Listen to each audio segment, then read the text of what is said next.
In March 1968, Vice Admiral Tom Connolly appeared before a Senate subcommittee. He was there to answer questions about a troubled aircraft procurement program, the F-111B Fleet Defense Fighter. Connolly was a fighter guy. He had cast-iron credentials, having flown and fought dozens of types. Some time into his audience with the senators, the pivotal moment arrived. Would more power make the F-111B a better fighter in your view, he was asked. Connolly didn't hesitate. He went in for the kill. There isn't enough thrust in all Christendom to make that airplane a fighter, came his salty reply. In July 1968, the F-111B program was terminated. The Navy had never wanted that Air Force bird in the first place. But far from being thanked, Connolly was punished. He lost the chance to get his fourth star. But his sacrifice will be forever remembered. Grumman always named its fighters for cats: Wildcat, Hellcat, Panther, Jaguar, Tiger. Their latest would recognize the man that made it possible. They called it the Tomcat. And Tom's cat is one of the iconic Cold War fighters. It's probably better known than most of its teen series cousins by virtue of its signature movie appearance. Fame disguises the fact that the F-14 was the hardest of those aircraft to develop, the most compromised as a design, and perhaps as a result had the shortest service life. Even so, the F-14 was an exceptional aircraft, and I would argue the most interesting of the US 4 late Cold War fighter platforms. That's because the Tomcat's design had to merge three competing requirements. First, and paramount to the Navy, was the need to defend battle groups from missile-armed supersonic bombers in an all-out war with the Warsaw Pact. That mission required long range to allow the aircraft to loiter between 150 and 200 miles from the carrier group. It also needed a combination of a powerful radar and long-range missiles to attack the bombers as soon as they were detected. Although improving airborne early warning and control assets and tactics somewhat reduced the need for a powerful search radar and a fleet interceptor, and developments in electronics reduced its size and complexity, the weight of a useful system was still high compared to that needed in a conventional fighter. Experience in Vietnam showed that although technology might allow a fighter to attack from well beyond visual range, in the real world, rules of engagement, terrain, certainty of target identification, and enemy tactics meant that visual range engagements remained possible. In this domain, horizontal and vertical maneuverability and high thrust-to-weight ratio were essential, in addition to factors such as pilot visibility and appropriate weapons. In Vietnam, the enemy had flown MiG-17s, 21s, and some MiG-19s. The Soviets were, however, in the process of introducing the MiG-23 and MiG-25. Early sightings of the latter suggested that it would possess exceptional performance in BFM and great speed and acceleration. Gaining air superiority and escorting friendly strike aircraft against such opposition required an exceptional level of aircraft performance relative to previous fighters. And, of course, being a Navy aircraft, any new fleet defense fighter needed to be able to reliably come aboard ship, placing limits on size and weight. The Navy had several attempts at meeting these goals, all of which I've covered before, so I won't go back over old ground. Over time, and after the failed F-111B, these attempts culminated in the 1968 VFX competition, which was won by the Grumman Model 303 design in January 1969. This time, the competition would produce a service fighter, but its development would not be without challenges. As proposed, Grumman 303 was a single-tailed fighter. Before the Navy signed the contract for prototyped aircraft, they asked Grumman to shift to a twin-tail in order to give a greater safety margin with one engine out, to reduce complexity by removing the large folding ventral strake that was intended to increase stability with a single tail, and to reduce the aircraft's visual signature. With this change made, the Navy signed the development contract on February 3, 1969. It was a fixed-price contract that asked for 6 prototypes, followed by a minimum of 463 production aircraft, the majority of which would be the B variant powered by a successor to the TF-30 turbofan in the F-14A. The Navy estimated that the fully amortized cost per aircraft would be $12.4 million if 463 were bought, falling to $9.6 million if 722 were purchased, and $8.1 million if 1,200 were acquired. The cost per aircraft broke down as 43% for the airframe, 27% for the avionics, 23% for the engine, and 4% for other bits. With R&D put aside, 73% of the program paid for the aircraft, 19% was for weapons, and just 8% was for the spares, the people, and their training. Having been badly burnt by the F-111 saga, the Navy put tough conditions on the F-14 contract. They insisted on a fixed price with harsh penalties for late delivery and an expectation that any cost overruns would be borne by Grumman. This would cause severe problems for all concerned, as the Navy's price calculations had assumed that the US economy would continue on a nice, even keel into the 1970s. I'll get to that bold assumption and its implications in a bit. In my mind, the best way of attacking the problem of how to describe the F-14 is to start with the two items of technology that most defined it, and then address how they were packaged, the compromises that ensued, and so on. To that end, I'm going to start with the radar, its attendant computer systems, and the AIM-54 Phoenix, then move on to the TF-30 motors, and then finally the features of the airframe and that iconic swing wing. The centerpiece of the F-14 weapons system was the AWG-9 radar and its associated computers. AWG-9 predated even the Douglas Missileer and its Bendix Eagles, being as it was derived from two Air Force interceptor programs, the F-108 Rapier and the F-12.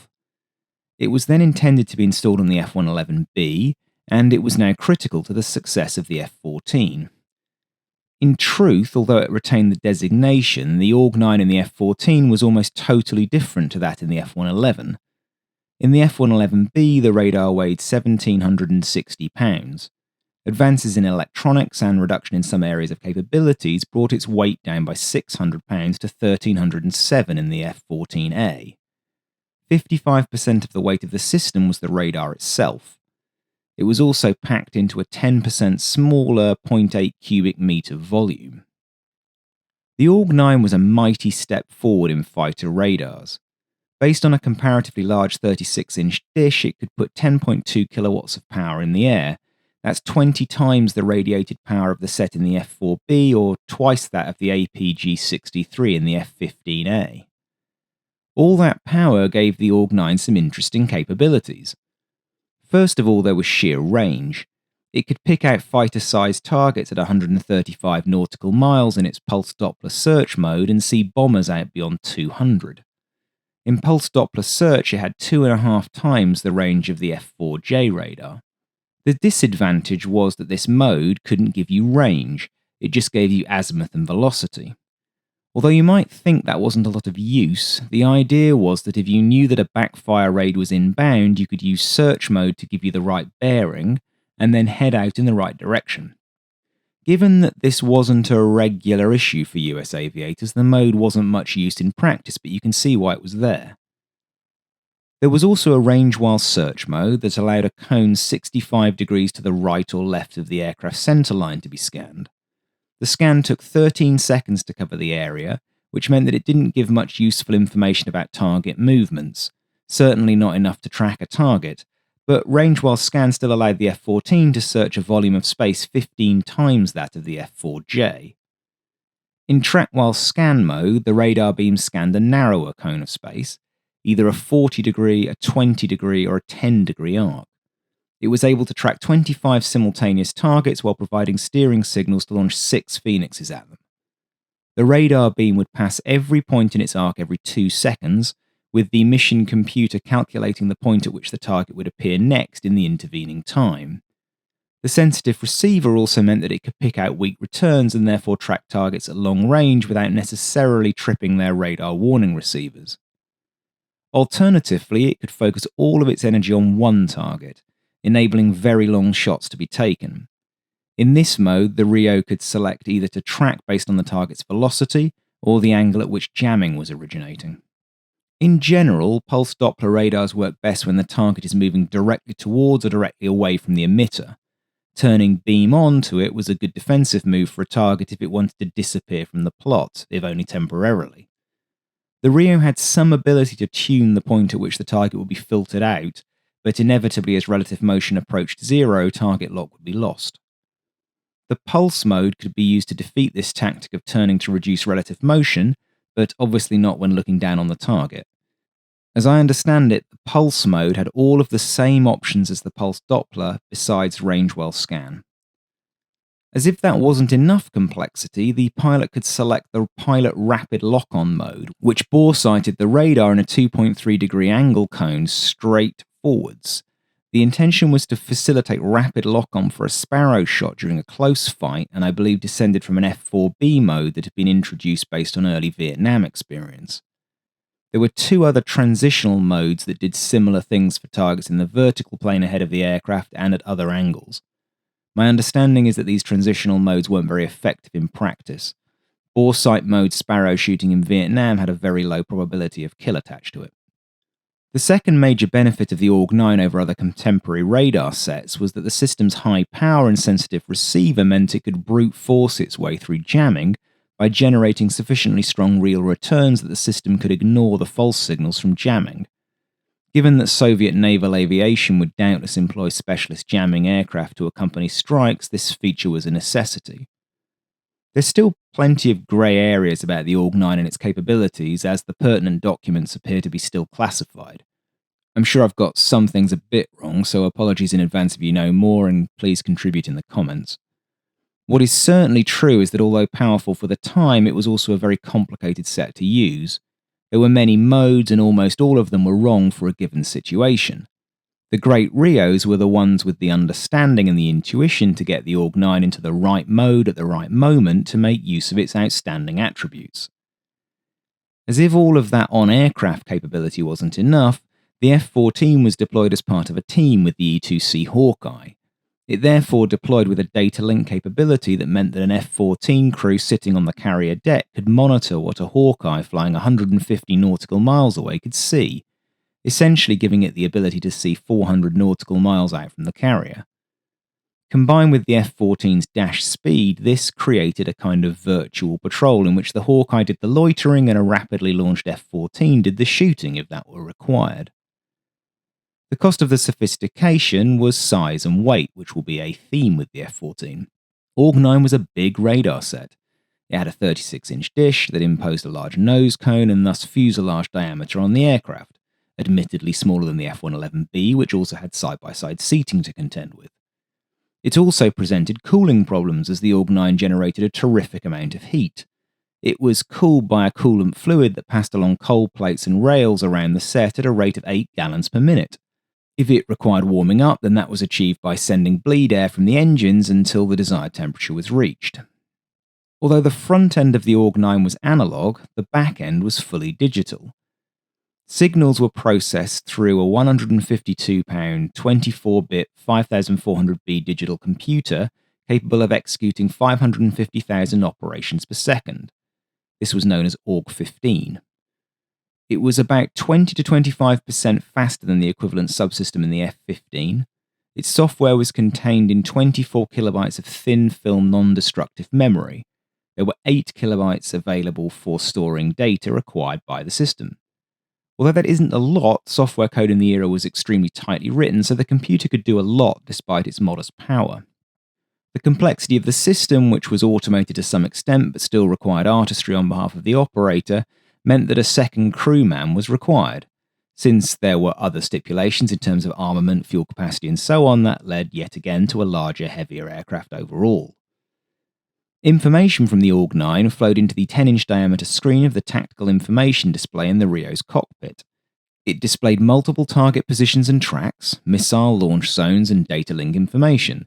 It was also used to display images from the telescopic camera system that F-14As carried once the originally specified infrared search and track system was dispensed with. The Rio also had indicators and controls for the Tomcat's extensive ECM system. Like the AWG-15 radar computer for the AWG-9, the AYA-16 computer that controlled the ECM systems was state-of-the-art for the day. Based around an IBM 4PI processor, it had a mighty 1 kilobyte of ROM and 16K of RAM. Despite its seemingly modest power, it was a giant step forward over the F-4, and aside from the Air Force's F-15, represented the best fighter ECM suite in the world, enabling the Tomcat crew to detect how close enemy aircraft or SAM systems were to detecting or locking onto them, and then disrupting their attack with active jammers and integrated chaff and flare dispensers. In the initial blocks of the F-14A, detection was accomplished through the AN/APR-25, which could detect threats in the SC and X bands. It was quickly superseded by the more advanced APR-45. Launch warning came from the AN/APR-27, which detected L-band missile guidance radars. Again, this was replaced relatively quickly on the production line by the ALR-50. These systems worked in concert with the advanced 180-pound Sanders Associates ANLQ-100 trackbreaker, which could both jam search and missile guidance radars. This system was deleted from F-14s delivered to Iran to protect its advanced technology. The chaff and flare dispensers were fitted on either side of the arrestor hook. There were 2 dispensers, each with 30-round capacity. Chaff cartridges or flares could be loaded interchangeably into them in increments of 10 rounds. Although you might expect such a complicated set of computerized systems to be a maintenance nightmare, Grumman and the Navy had learned their lessons from the F-4B and Sparrow debacle.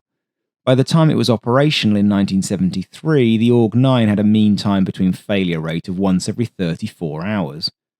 The system's self-test facility, called BITE, identified faulty components for maintenance. Each subsystem was in a replaceable box and it was easily accessible, simplifying speed and accuracy of maintenance in the hangar. In 1972, each AWG-9 and the initial package of spares it would require in service cost about $3.4 million. That is $25 million today. The large radar set was a cast-iron requirement for the F-14 because of its primary armament. Hughes had initially developed an enlarged version of the AIM-26 Falcon for the F-108 as the AIM-47. When AWG-9 became the radar of choice for the F-111, an upgraded AIM-47 became its primary armament too as the AIM-54 Phoenix. The development journey of the Phoenix was even more torturous than that of the F-111 or the F-14, and it lasted from about 1960 until initial operational tests were completed in 1973. If you read about the performance of the AIM-54A Phoenix today, you might well get the impression that it wasn't much use. That's not really a fair assessment, particularly since most information about live firings are from Iran, and therefore fairly vague and based on weapons that were by that time aging and likely suffering from some maintenance shortfalls. Although it certainly wasn't a death ray, the Phoenix was by far and away the most capable air-to-air missile yet developed in the 1960s and 70s. Weighing 980 pounds in A trim, the Phoenix was built on a 15-inch diameter missile body. It was 13 feet long.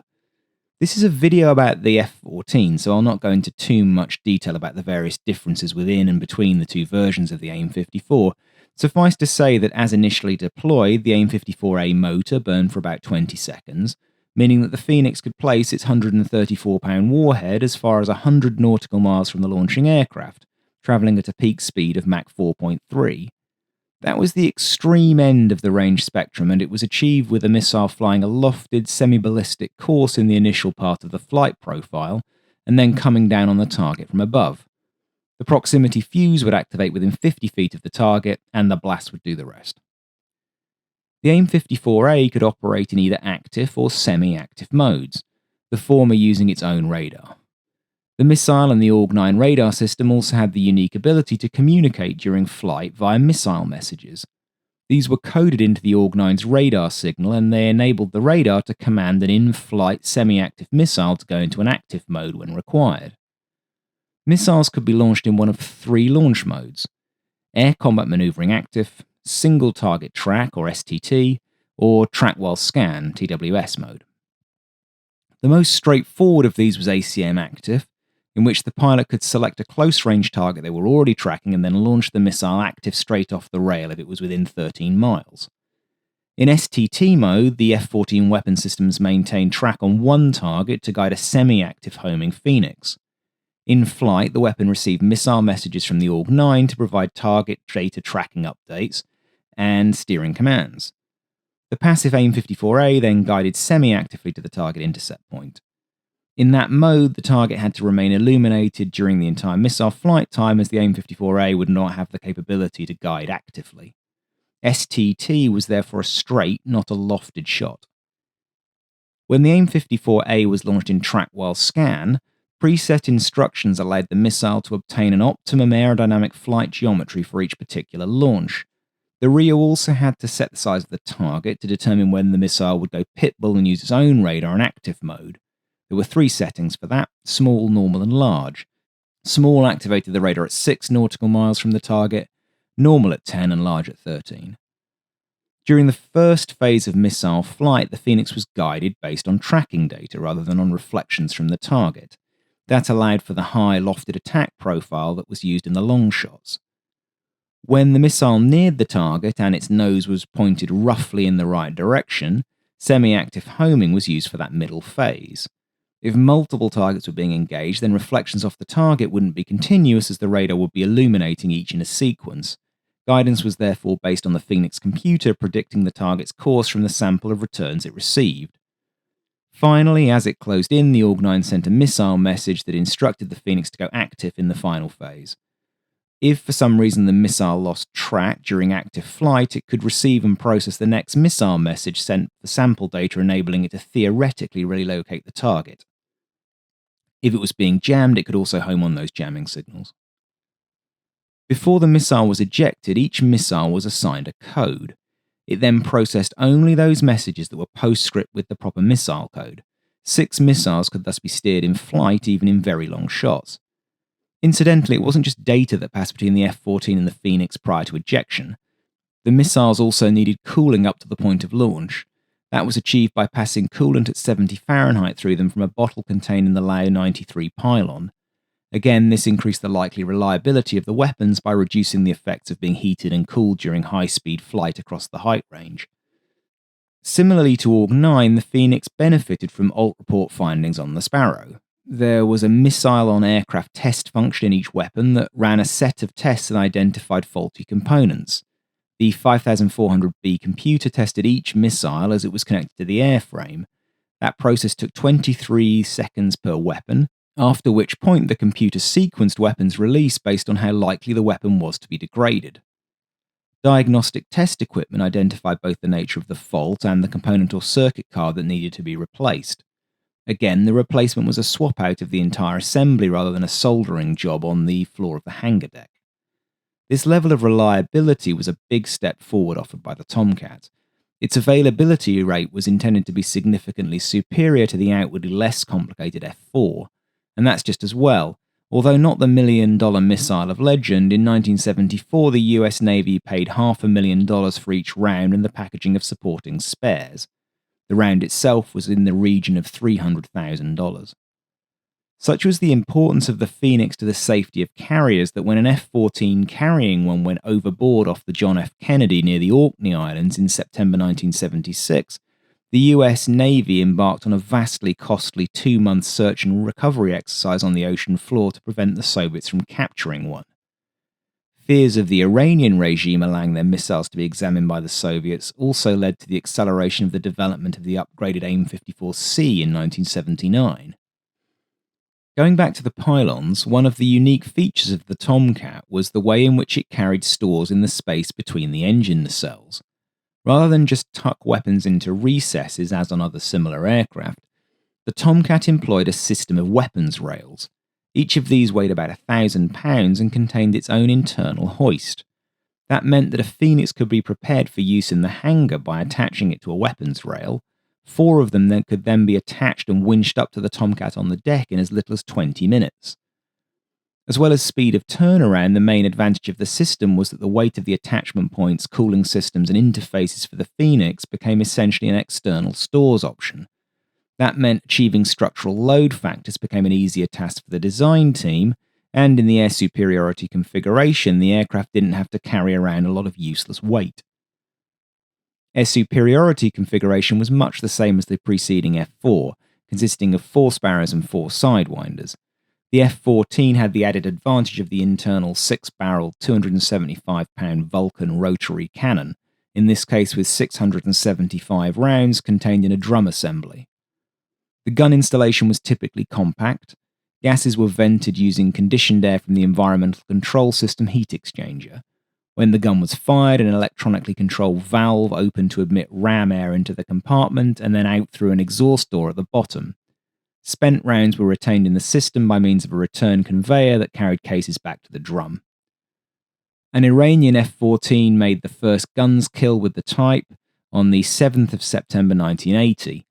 Spotting 5 Iraqi Mi-25 Hinds attacking a border post, the lead of the flight of 2 Tomcats attempted to engage with an AIM-9. Fired from above, the missile flew into the ground. Making another pass, the pilot selected guns, got the Hind under the pipper, and drilled it with 400 rounds from the M61, exploding it in a ball of fire. That was also the first ever kill by a Tomcat. The AIM-7F Sparrow benefited from the increased range and power of the AWG-9, theoretically allowing it to be used to engage targets at over 30 nautical miles. I think about half that distance is more realistic if the missile was to have any manoeuvring energy left at the terminal phase of the attack. And of course, the AIM-7F remained a fundamentally unreliable weapon in this iteration. Navy F-14s would fire 6 Sparrows in anger over the course of the aircraft's career, achieving only 1 hit. In August 1987, Navy F-14s from Constellation launched 3 Sparrows at a pair of Iranian F-4 Phantoms that were approaching a P-3 Orion in the Persian Gulf. 1 missile failed, but the other 2 were seen to guide. The F-14s, however, managed to successfully evade the AIM-7s. 18 months later, 2 AIM-7s were fired at Libyan MiG-23s in January 1989. Both were fired by the Tomcat's backseater, in the first case without the pilot being aware of the launch sequence. Neither missile tracked. 13 miles. Fox 1. Oh, Jesus. Beacon right. Roger that. 10 miles, he's back on my nose. Fox 1 again. After the merge, a third AIM-7 was fired from 5 miles and it did destroy a flogger. The Sidewinder was much more effective when paired with the F-14. In the 1981 incident in the Gulf of Sidra, 2 Sidewinders were launched for 2 Libyan Su-22 fitters shot down. The second MiG-23 shot down in 1989 was also down with a single AIM-9L. I've got the other one. Select Fox 2. Select Fox 2. I got Fox 2. Coming hard, stop. So fucking shoot him. I don't got a tone. Got the second one. I got the second one on the nose right now. Hey, I'm high cover on you. Lock him up. Lock him up. Bam! Shoot him, Fox 2. I can't. I don't have a fucking tone. Select.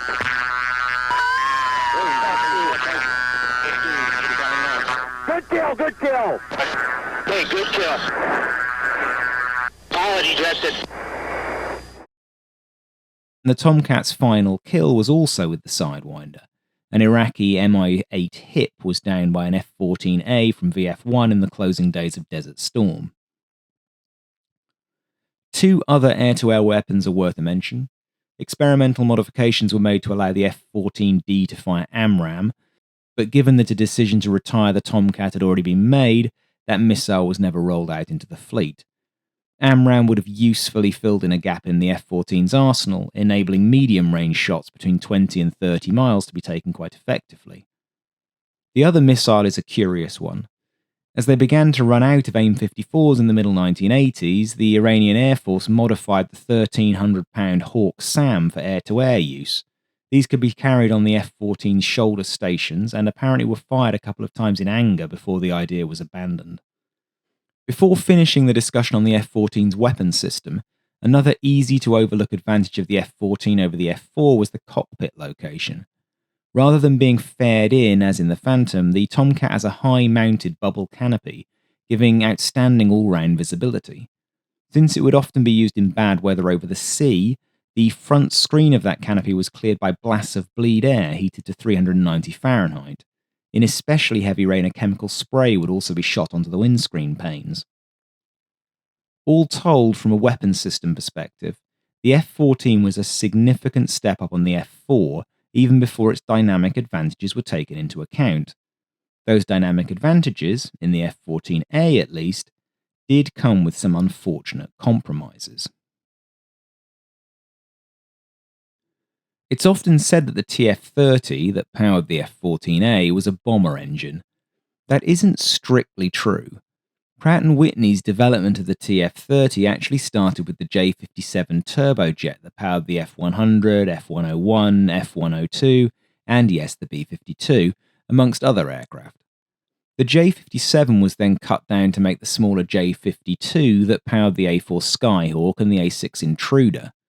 A version of the J-52 then provided the engine for the Boeing 727 as the JT-8D. JT-8D was then extensively modified to make a half-size turbofan called JT-10A. Its original application was supposed to be the original Douglas DC-9, which was a short-range, four-engine comparison to the DC-8.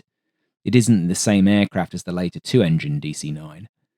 The original DC-9 was cancelled, but the potential of the engine's combination of decent power and low fuel consumption meant that it was selected for the Douglas Missileer patrol fighter. In this application, it first acquired the designation TF-30. When the TFX program to unify USAF and Navy fighter programs came along, an afterburning version of the TF-30 was the required power plant, as the unique combination of good fuel consumption for cruising and high power at the top end seemed enticing for a low-level strike aircraft or a long-ranged fleet interceptor. The benefits of early turbofans like the TF-30 in a tactical fighter came with some significant issues, but those were not known about until F-111 development progressed. The intention with TF-30 was to create a fighter engine that was as capable in ACM as it was in a straight line. But what the F-111 program demonstrated was that the TF-30 suffered compressor stalls at high angles of attack. This was not a major issue in an aircraft intended to fly in straight lines, but for one that needed to be able to point its nose at an opponent in a close-range roller, it was a significant problem. Interestingly, a similar issue also affected the J-57-powered F-100 Super Sabre, so perhaps it was a fundamental architectural issue with the engine design. The compressor stalling issues also occurred when the pilot moved the throttles aggressively. Again, something that could be controlled through smooth throttle application in fast-level flight, but was much more troublesome in ACM. A lot of work went into developing an intake configuration for the F-111 that mitigated the compressor stalling problems, but they were never properly resolved. Grumman designed the F-14 with these lessons in mind and did its best to fix them.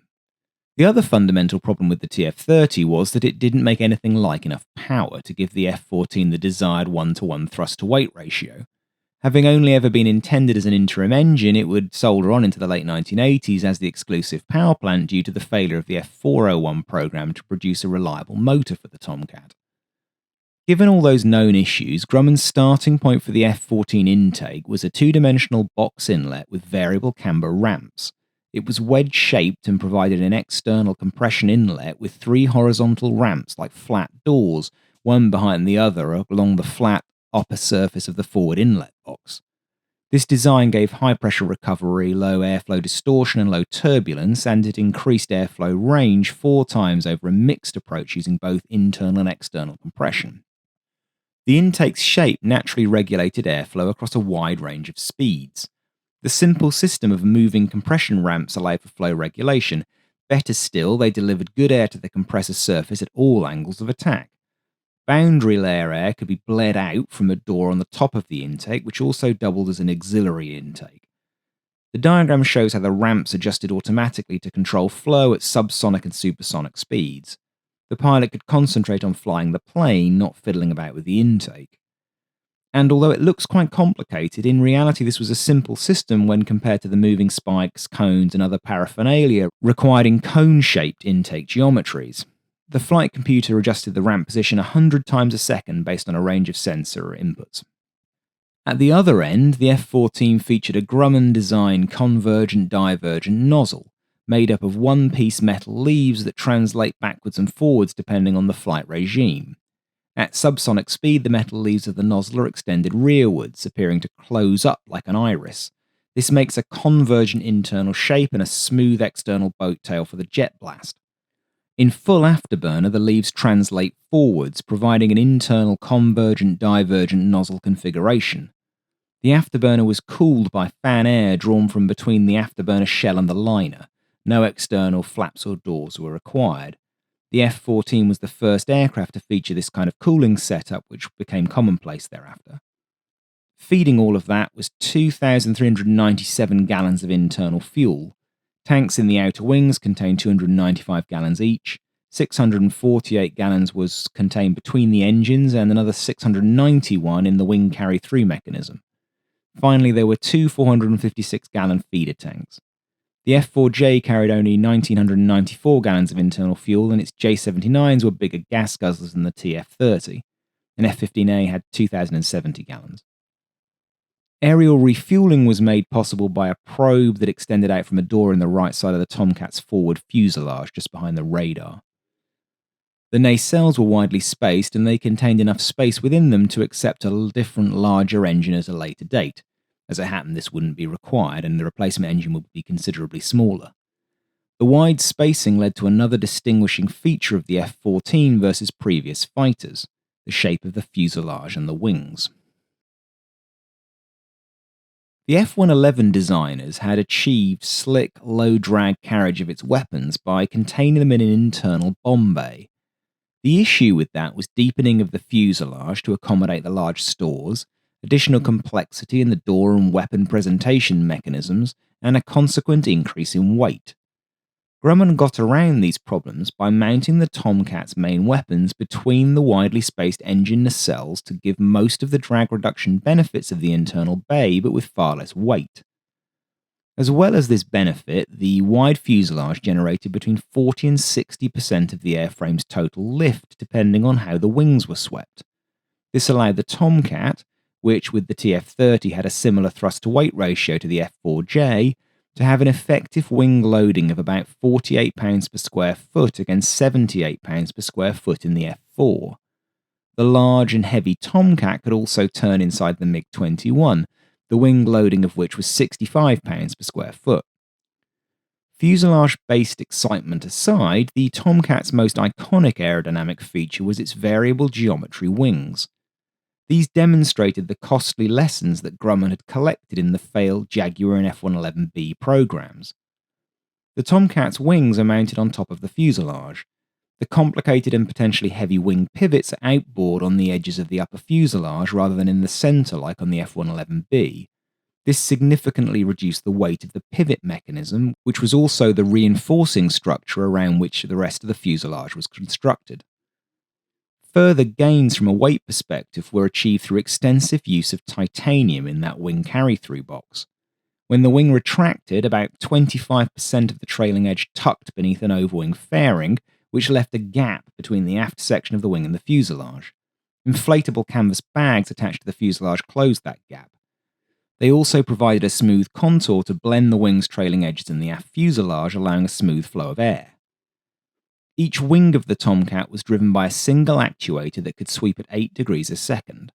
A hollow crossover shaft of aluminium alloy kept the wings in synchronization. The shaft was riveted into an assembly that connected the left and right wing sweep actuator gearboxes. Each wing had a hydraulic motor that moved it either forward or aft. In flight, moving the wings forward required less hydraulic power than moving them back. The flow needed to move them forward was about 15 gallons a minute, and it was handled by a fixed displacement pump. The flow needed to move the wings aft was about double that, and was accomplished with a variable displacement pump. The reason for this mismatch was that the positioning of the wing pivot in relation to the wing's centre of pressure made it easier to unsweep the wings than to sweep them. The Tomcat's wings could sweep from 20 to 68 degrees, which translates to a wingspan shrinking from 64 feet to 38 feet. Sweep angle was determined automatically, with the onboard standard central air data computer using altitude and Mach number to determine the appropriate wing angle. The F-14 was the only aircraft in NATO that used a computer-controlled, fully automatic sweep. Its designers would have you believe that this was a miraculous system that always optimized lift and drag for prevailing conditions. Listening to drivers of other NATO aircraft who had fought against the Tomcat within visual range would make you think that this automatic sweep mechanism was an immediate giveaway of the Tomcat's energy state. Experienced F-14 drivers, however, learned to cheat. They pulled the manual wing lever up so that they could force the wings to be either fully forward at 20 degrees or fully back. Anything in the middle was pointless. Other cheats that they could pull included pulling out the circuit breakers that connected the auxiliary and main flaps so that they could keep clean air over the tail while still having the inboard flaps extended. The F-14's G limiter could also be deactivated. Because it was still largely an analog aircraft, there was nothing to record that the airframe had been overstressed, so it was easy for the pilots to get away with it. The F-14D eventually came along and ruined that fun. Book numbers aside, corner velocity in the F-14, with all those pilot-induced modifications made, was 425 knots at 8G with the wings at 20 degrees. Although it was a large and relatively cumbersome aircraft when powered by the TF-30s, with 6 or 8 circuit breakers pulled prior to the merge and the automatic wing sweep mechanism deactivated, it could hold on to its contemporaries. Its primary strength against the F-16 and the F-15 was principally its low stall speed. A good pilot could potentially keep flying well below 100 knots. He was aided in this not just by the Tomcat's broad wings and large surfaces, but also by the glove vanes that extended from the wing gloves to improve airflow at all speeds. Its reputation as a relatively weak dogfighter when judged against the Air Force Teen Series jets seems to stem from the years in which the more powerful and capable F-15C and F-16C were matched against the F-14A, which lacked power. As soon as the F-14B and D turned up, powered by F-110s, the F-14 returned to the near parity it had enjoyed in the mid-1970s. Making the Tomcat competitive despite its engines meant ruthless focus on weight saving throughout the design. Here again, the F-111B experience brought major benefits. Grumman had already dispensed with the crew escape pod and the weapons bay, and Hughes had shaved many hundreds of pounds off the AWG-9. Manufacturing and materials science advances then came into play. To that end, the F-14's horizontal stabilizers were made with boron composite skins over aluminium honeycomb cores to knock off a few hundred extra pounds. Again, this was a first for a Navy aircraft. Increasing the amount of titanium in the design was also a major factor. But more significantly, Grumman persuaded the Navy to accept an aircraft in which the load-bearing structures were welded rather than bolted together. Doing so required investment in 2 giant state-of-the-art electron beam welding lines that Grumman bought second-hand from Boeing.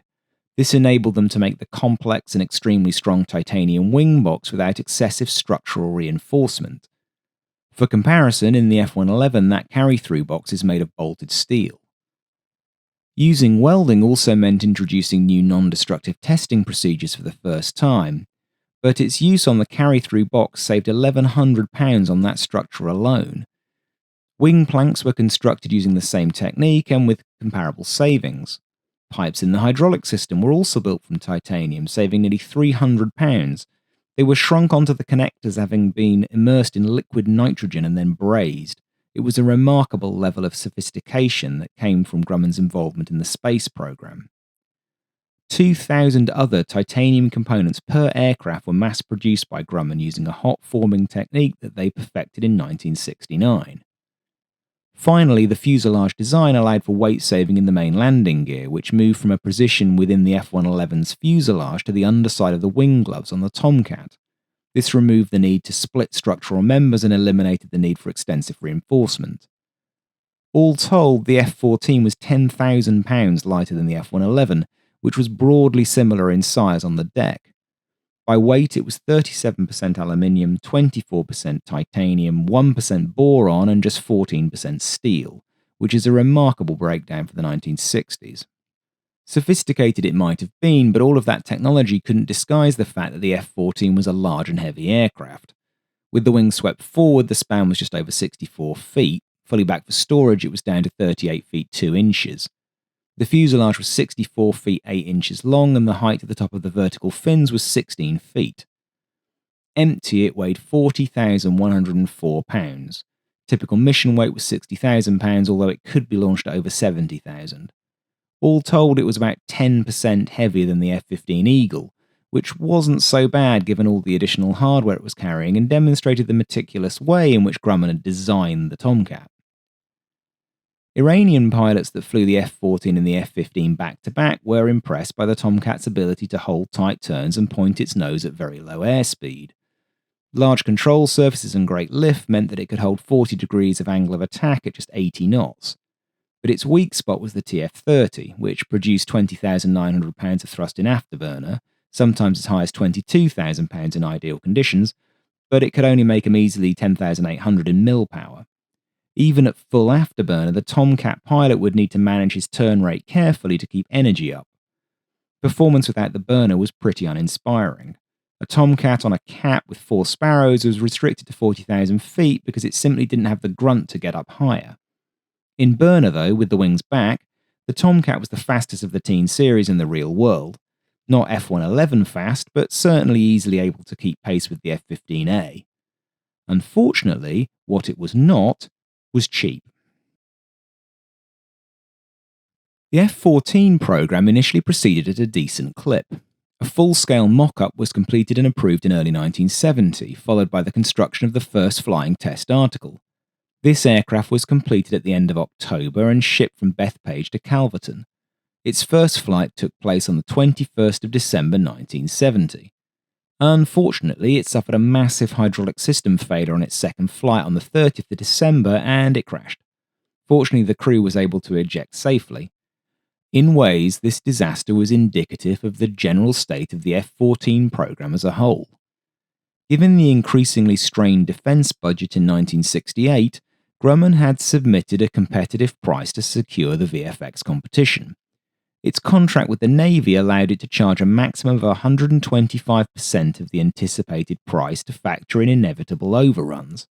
This was in stark contrast to McDonnell's contract for the F-15, which allowed for 150% overrun and even at that point had more flexibility for renegotiation. Grumman had also assumed that baseline US economic growth would continue at its healthy 3 to 4% per annum upwards clip. That was ambitious enough, but as the walkthrough of the F-14A has hopefully demonstrated, the Tomcat was one of the most complicated aircraft ever built, containing many new technologies. Grumman's management was therefore under pressure from the word go.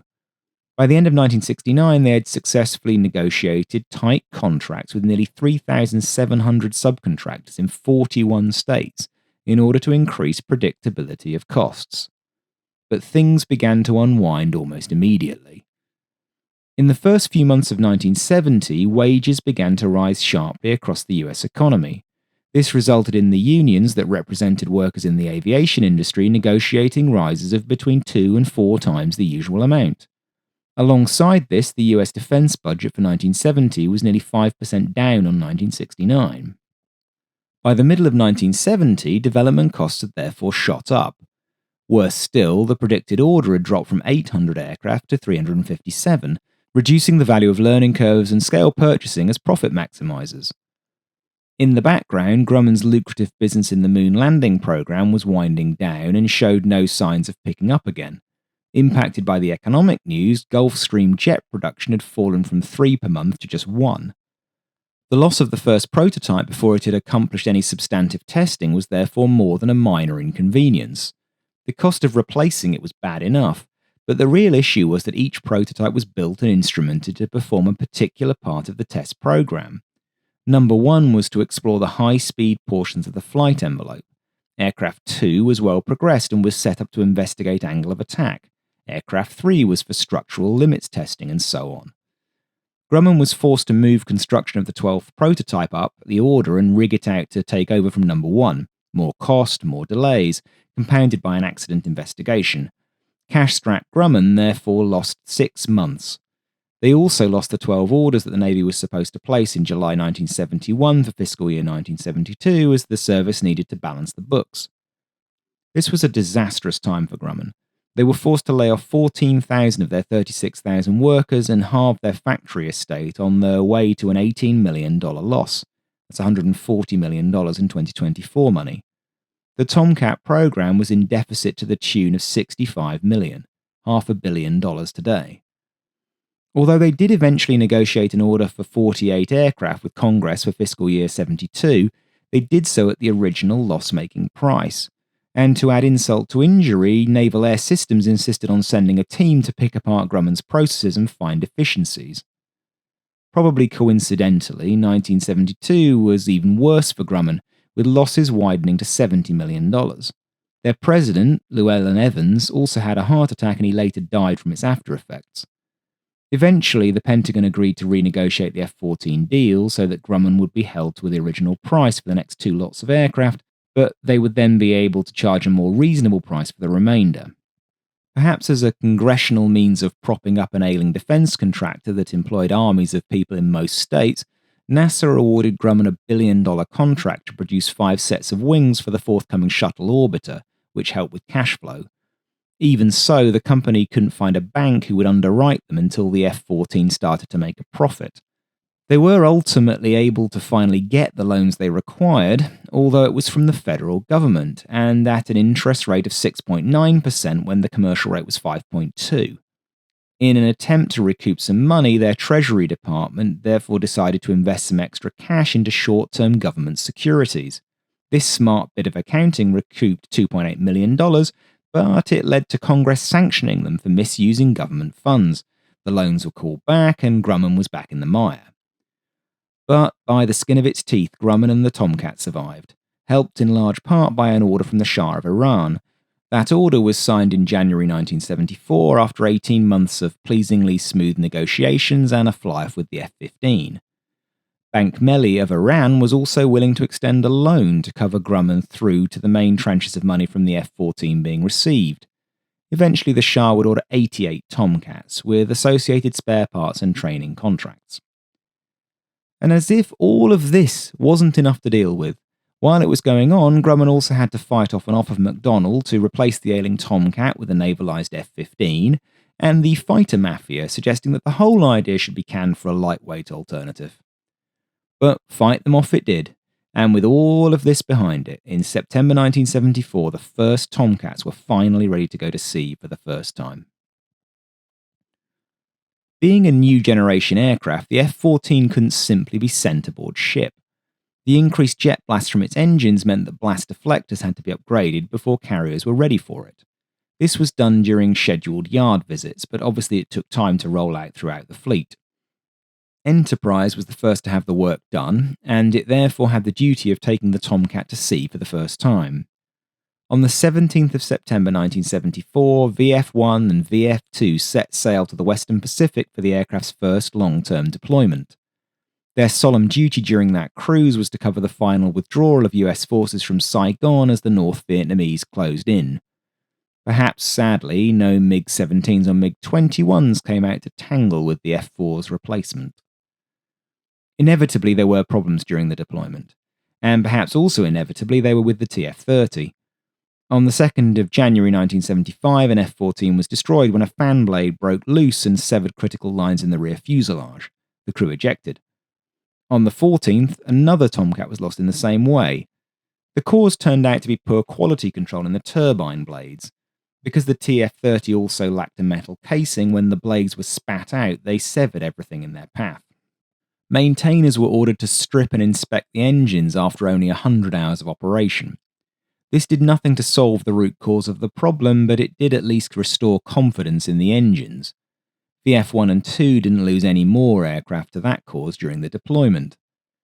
Eventually, a metal case was fitted to the TF-30 and manufacturing tolerances were improved in the subcontractors that made the fan blades.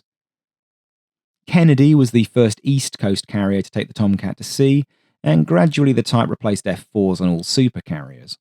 As I've said, it offered a step change in the battle group's ability to defend itself from a Soviet attack, and thus increased the US Navy's options when thinking about how to attack Soviet assets during an all-out conflict.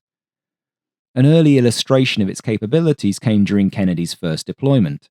In Operation Lafayette, during the summer of 1975, Kennedy was sailing in the Mediterranean.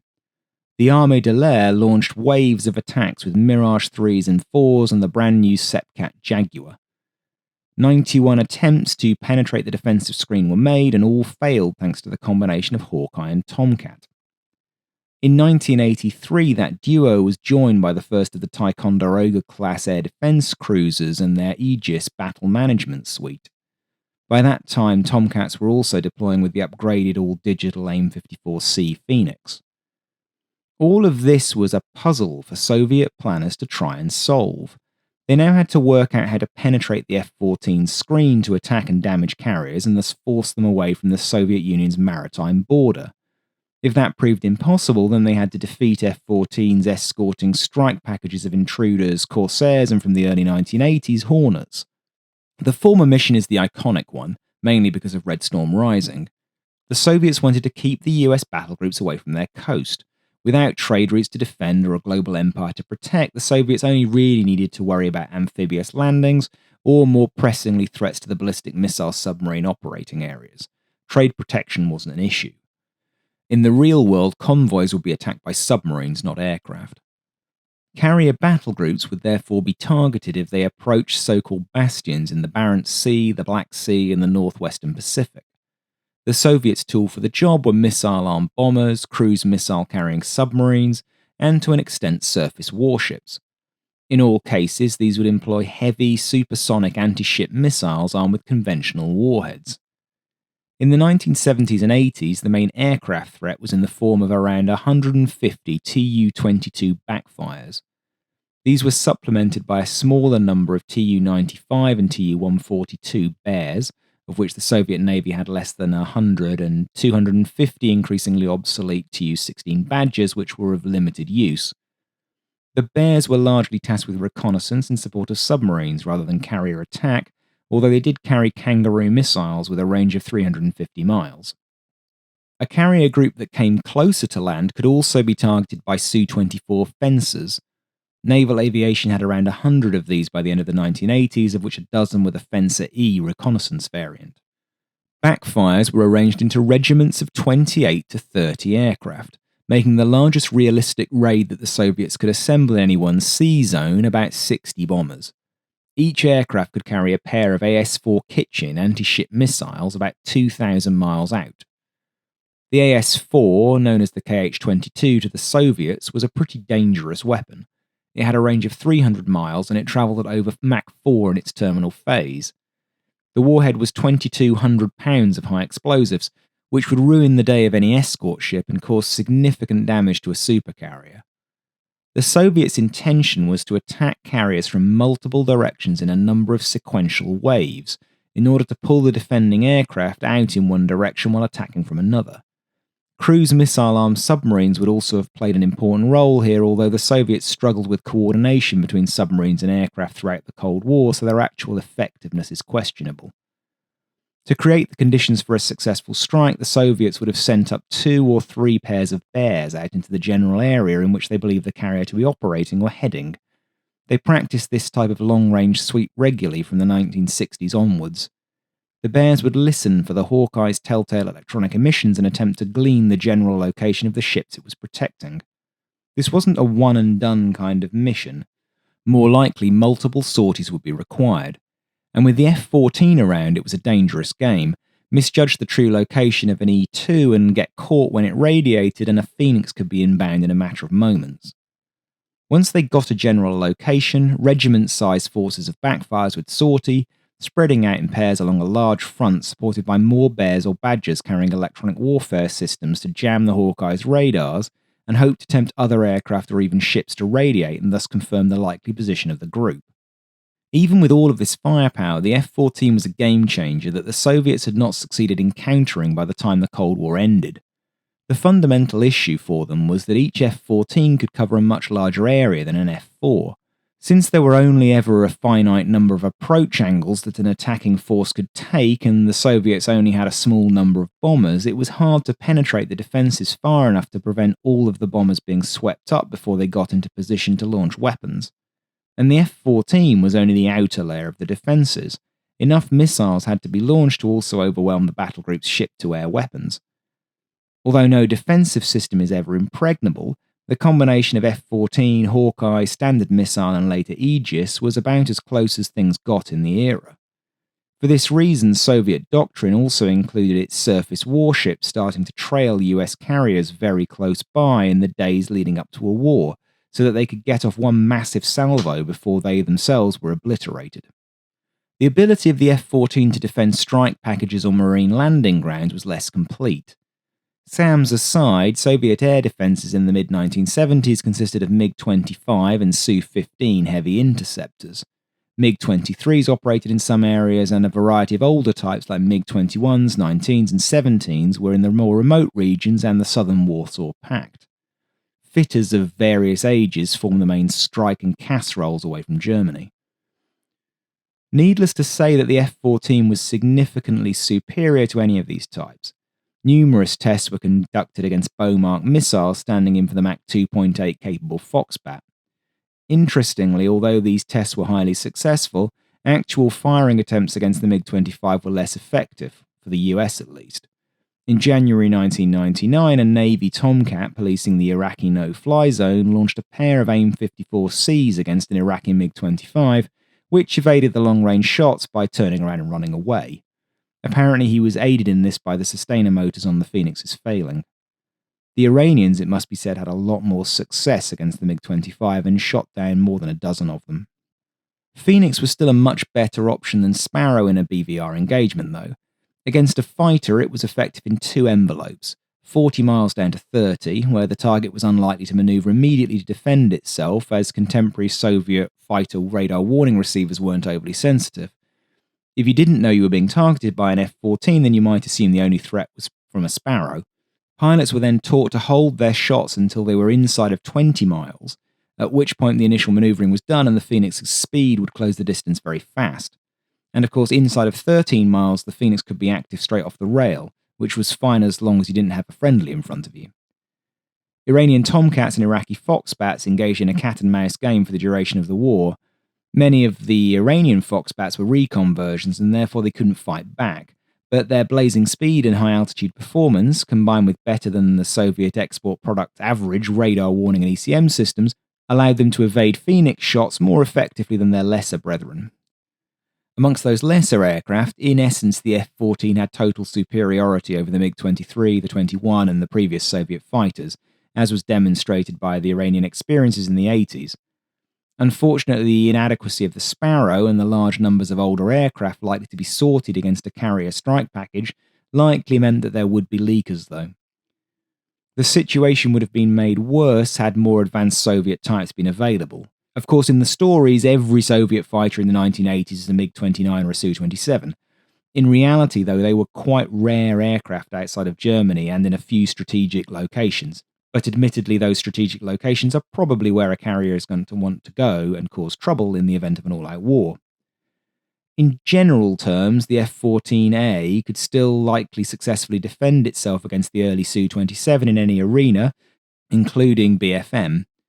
The Tomcat's BVR capabilities were superior due to the Phoenix and its superior ECM suite. Within visual range, the Su had higher instantaneous turn rate, but sustained turning performance was broadly equivalent, with the obvious point that the Tomcat would need to lower the nose to maintain airspeed, and the Su-27 doesn't have that problem. The MiG-29 would have been a much more challenging opponent when in close due to its exceptional turn rate and radius. To the F-14 pilot, the MiG-29 was essentially an F-16 but without the angle of attack limiter. If the Tomcat could draw out the fight, then the MiG would likely run out of gas quickly, but it would really know it was in a fight with the MiG-29 if that aircraft could get in close to it. MiG-31s could match the F-14A in the BVR arena, and they were faster. The Tomcat was clearly superior as soon as the fight got in close. Reflecting on all of this, the performance of the F-15 and the F-16 against Soviet fighters gets most of the press. The Becker Valley is held up as an example of how those Air Force types would have done against their Soviet peers. Because US Navy pilots rarely find themselves in a situation where they had to tangle with a Soviet-built aircraft, the F-14A is generally regarded as being inferior to those types as an air-to-air fighter. The rhetoric is that it was mainly a bomber interceptor. That's factually incorrect in any case. The F-111B was a bomber interceptor. VFX and the F-14 were explicitly also escort fighters. And the case against the Tomcat does not take into account the Iranian experience. Data on the F-14's performance against Iraq's admittedly export standard MiG-21s, 23s, 25s and their Mirage F-1s does exist, but it's largely based on pilot testimony. In fairness, though, so is much of the information we have about Israeli successes. In general, we seem to trust the Israelis and not the Iranians.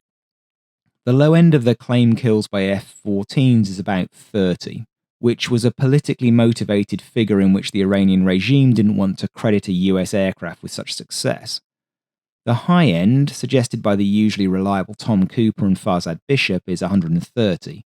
In exchange, 3 or 4 Iranian F-14s were shot down by Iraqi aircraft. Around 10 were losses to SAMs or operational accidents. and these were aircraft being operated with limited support against a numerically superior opponent who were supported by the Soviets and French, for what that help is worth. More than half of the kills were close in with the Sidewinder. The F-14 was far more than a BVR monster, and the chances are that it would have held up okay against the Soviets' fourth-generation fighters. And by the end of the 1980s, a new version was finally entering the fray. The Navy had never really wanted to deploy the F-14 with the TF-30, but for expediency they needed to do so. Waiting for another engine would have taken too long, and the F-111 experience was still hanging over them. In hindsight, this was a fortunate decision, as the F-401 that was then being considered as the upgrade path never actually saw service. That would have been the core of the original F-14B. After the failure of that engine, the Navy agreed to join forces with the Air Force to produce the Derivative Fighter Engine, or DFE. This was to be done by scaling up the fan and exhaust nozzle of the GE F-101 engine intended for the B-1 Lancer. As designed, the F-101 had a high bypass ratio for a military aircraft and a power level of up to 30,000 pounds in afterburner. It did, however, have some of the same issues as the TF-30 in terms of the need for clean air at the turbine face. GE was, however, now producing the F-404 that powered the Hornet, and thus had direct experience with fighter engines, as well as the massive development effort behind the Lancer program. In March 1979, after 2 years of development on the test bench, GE received a contract to produce 3 prototypes. DFE retained the core of the F-101, but added another compressor stage. This had the effect of increasing military power by about 10%, but also reducing afterburner power by the same amount. It was a highly reliable unit straight off the line. When it was stripped after 1,000 hours of testing, the prototype was still in near perfect condition, ready for another 1,000 hours. The number 7 YF-14 prototype was dusted off and fitted with 2 of the new engines. Because it was a good bit shorter than the TF-30, the YF-14 needed to have ballast fitted forward of the engine to keep the centre of mass in the right place. Real production aircraft would have a 4-foot adapter placed between the engine and the afterburner section to move the engine itself into the right place. The performance improvements were nothing short of spectacular. The F-101 DFE consumed 30% less fuel than the TF-30, but it produced 30% more power in afterburner. In cap configuration, with 4 Phoenix, 2 Sparrows, 2 Sidewinders, and 2 280-gallon tanks, the DFE Tomcat had 90 minutes of endurance 300 nautical miles out from the carrier, nearly double that of the TF-30 version. Alongside that, the DFE Tomcat could take off without afterburners, reducing fuel consumption still further and increasing interception radius by over 60%. Time to altitude was cut by 60% as well.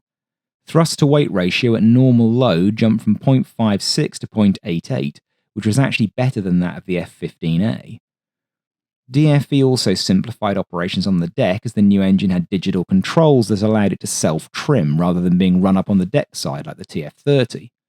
All round, the F-101 DFE was exactly what the Navy needed for the 1980s. Congress and the Navy were, however, cautious, having been burnt by the F-401 debacle. Full-scale development of the DFE into the F-110 therefore didn't get underway until October 1982, and even then a competition was required between the F-110 and the alternative PW-1128 version of the Pratt & Whitney F-100 that the Air Force intended to buy. This shootout occurred between May 1983 and February 1984 and resulted in the F-110 being selected. Intriguingly, the Navy had actually agreed to go with the F-100 engine for the Tomcat had the Air Force decided not to procure an alternative option for their F-16s. Without wanting to get involved in another concurrency problem, the Navy decided to deploy the new engine to the fleet as an upgrade as well as through new procurement. This was known as the F-14A Plus to avoid confusion with the cancelled F-14B. Development of the fully upgraded F-14D continued alongside, including much more advanced avionics. F-14A Plus was eventually redesignated F-14B in 1991. It did include some detailed changes to avionics, most notably the Litton ALR-67 radar warning receiver. Besides improved receivers, the ALR-67 was an all-digital system and it featured much greater processor power, All of this meant that it could be reprogrammed to rapidly accommodate new threats and execute countermeasures. 38 new F-14Bs were manufactured, and 43 existing F-14As were converted to the new standard. They entered service just in time for Desert Storm, but as I've mentioned before, the only air-to-air action any F-14 saw was an A shooting down a helicopter. Because of the end of the Cold War, the F-14D lies a little outside the channel's usual scope. Also, because of the end of the Cold War and the belief that peer competition was over for an extended period, only 37 new-build F-14Ds were made and 18As were converted. That's a shame, because the F-14D was arguably the best fourth-generation fighter that the US operated in the 1990s. It was based around the new version of the AWG-9 called the APG-71. Actually, calling it a new version is underselling it, as the APG-71 was in essence a ground-up rebuild using 1980s technology and many new components from the F-15's APG-70. For start, some of the integrations of other computer jobs, such as stores management, were offloaded into a new stores management computer made by Smiths Industries. That meant that the radar stopped being an AWG, A for piloted aircraft, W for armament, and G for fire control, and instead became just an APG, a mere fire control radar. Despite its decreased status, the APG-71 was a formidable system. Amongst its notable features was the addition of a medium pulse mode that could determine both range and speed, even if the target was not moving towards the receiver. Its modes were otherwise largely the same as those of the AWG-9. Using it was much simplified due to extensive digitalization throughout the system, though. Digital scan control meant that the radar no longer needed to follow an easy-to-predict scanning pattern. With great power and advanced signal processing, target identification was now possible, and the information could be presented to the pilot and the RIO on much larger display screens. There are still a lot of old-fashioned dials dotted around the F-14D cockpit, though. A highly capable infrared search and track system was reinstated under the nose. Made by GE, it sat alongside the Northrop TCS, and it's a distinguishing external feature of the F-14D versus the B. There were a host of other upgrades in areas like navigation and communications that probably need to be the subject of another video. Information processing was handled by the Navy standard AYK-14 computer, which offered increased reliability and commonality with the Hawkeye, the Hornet, and the Prowler. F-14D orders began in 1988. Newly manufactured F-14Ds began to roll out of the factory in March 1990. The Navy had originally intended for 127 new build orders, but that was curtailed, and the last new F-14 built passed through the gates of the factory at the end of July 1992, with only 37 F-14Ds having been completed. The plan to replace 372 TF-30 engined F-14s with either upgrades to B standard or new builds died there. In all, the Navy received 478 F-14As. Iran received 79 of the 88, with the balance not being exported to them because of the revolution. Their 80th aircraft was actually taken in by the US Navy undelivered. 38 new F-14Bs and 37 F-14Ds made up the balance. In total, therefore, only 632 Tomcats were made. Its sometimes rival, the F-15, was more widely exported. 1,198 air superiority variants of that aircraft were made. 144 F-14s were lost in accidents, about 30% of them to TF-30 failures. For a 1970s carrier fighter with the longevity it enjoyed, that is par for the course. The F-14 is in some ways a rare beast in the modern military. When its frontline service ended in 2004, it was the most capable tactical fighter on the carrier deck. It could be argued that it was the best air superiority fighter in the entire US inventory, as the F-22 Raptor was still a year away from service. In this day and age of stretching the life of platforms to the extreme, it died very early, replaced by a less capable but more flexible and cheaper to operate alternative. During the Cold War, it was a vital strategic instrument as well as a tactical one. It arrived at a time when mass cruise missile attacks called into question the utility of a carrier battle group in a confrontation with the Soviet Union. The F-14's ability to push bombers further out re-established the Navy's ability to challenge Soviet submarines and other assets close to their bastions. And although it was rarely called upon to show its credentials as a classic air superiority fighter, when those situations did turn up, it demonstrated the benefits of 15 years of development and 2 failed attempts to buy the fleet defense fighter of the 70s and 80s. There are inevitably many parts of the Tomcat story I've not covered in this video. TARPs, the US Air Force Interceptor competition, potential other foreign sales, strike variants, and a true comparison of it to its 4th generation peers are all amongst those.